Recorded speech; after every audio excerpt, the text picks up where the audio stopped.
Dr. Podar, let's talk a little bit about the hip technique which you've designed, developed, and patented. What is this new technique?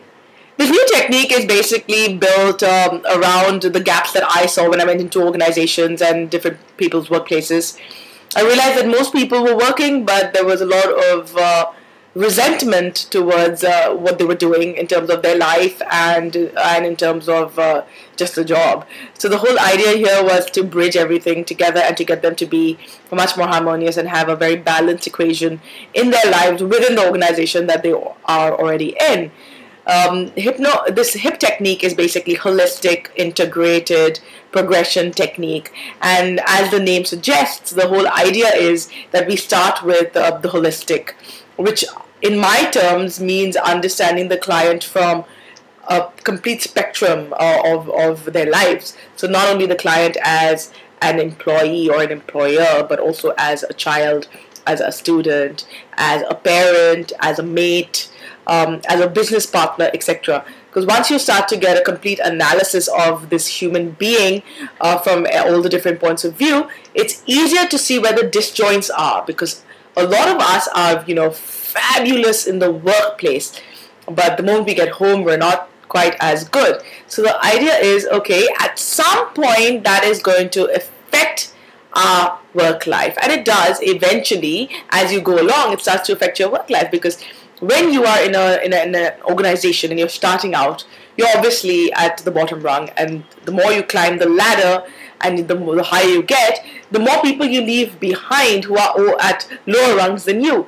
Now, a person who has disharmony in their house is basically always going to be great to their peers and their supervisors and their bosses, but will always be terrible to the people below them. And this, in essence, actually makes them not so good, given the fact that they are unable to treat people below them properly. They've seen this happen in their lives over a period of time, where people below them, do everything that they're saying or take their attitudes, etc., etc. But it doesn't work properly or effectively in the workplace. So our idea is to bridge that together. So, Dr. Podar, why did you decide to develop this technique? I decided to develop this technique because I do a lot of counseling in the workplace, and I do a lot of hypnotherapy as well. But there are elements of both those things that get left off, and it doesn't complete the package when I go to an organization. When I go to this organization, I basically look at doing a business analysis. I look at checking out the client's balance scorecard or their KPIs, and also a lot of whatever information that the organization can give me. I look at that. And again, with the other techniques, or the other counseling and hypnotherapy, I'm only talking to the client. But in this case, I'm actually getting a full account of the client vis-a-vis the other people that are also in his life. So yeah, you could call it a 360-degree feedback, but it's much more than that, because I'm also getting a feedback from the home environment, from his friends, etc., etc. So I get a complete view of this person in order to guide them further. So I understand them from every angle, like I mentioned before.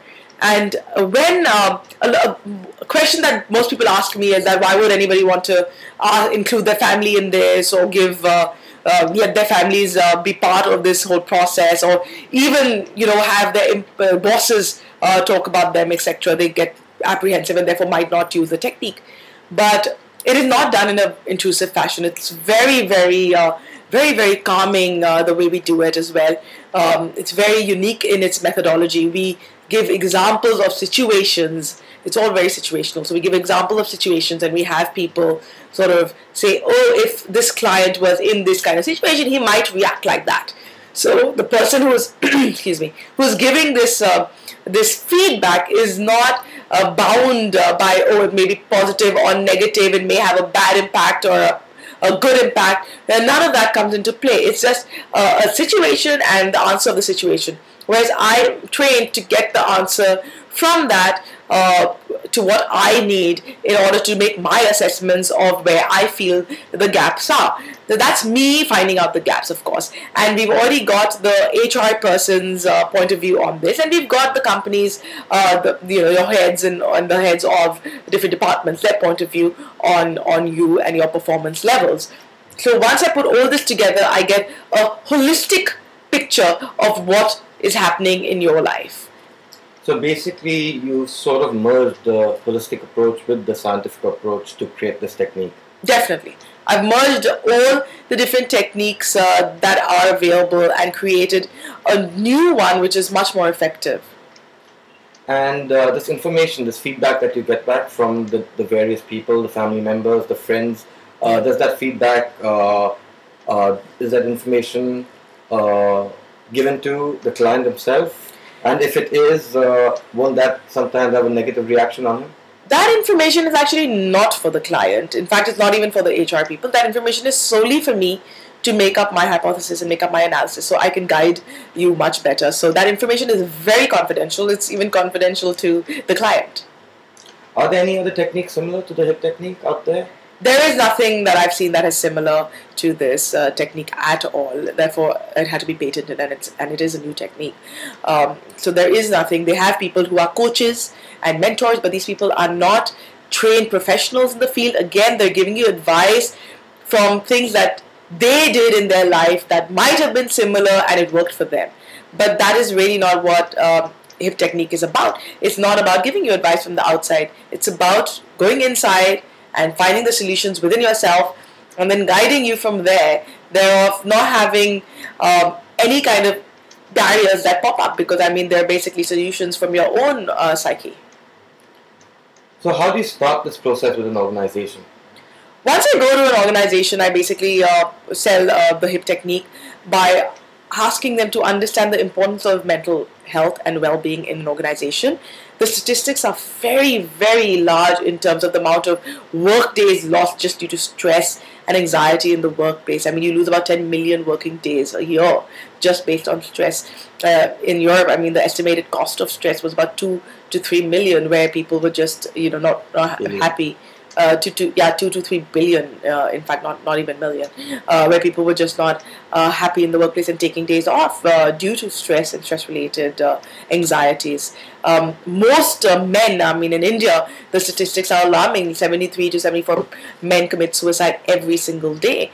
I mean, we're not talking about women, of course. Women are a little higher than that. It's about 167, but the fact is that we don't realize the importance of this need in an organization, and this technique brings it in a very subtle manner, because again, organizations don't want to send their people to a shrink or a counselor or a hypnotherapist because there's such a lot of negative connotation around that, whereas this is not at all like that. This is basically built in the understanding that it is a tool used for businesses and to be used for organizations to make the person much more harmonious and better in their work environment and much more integrated as a person in general.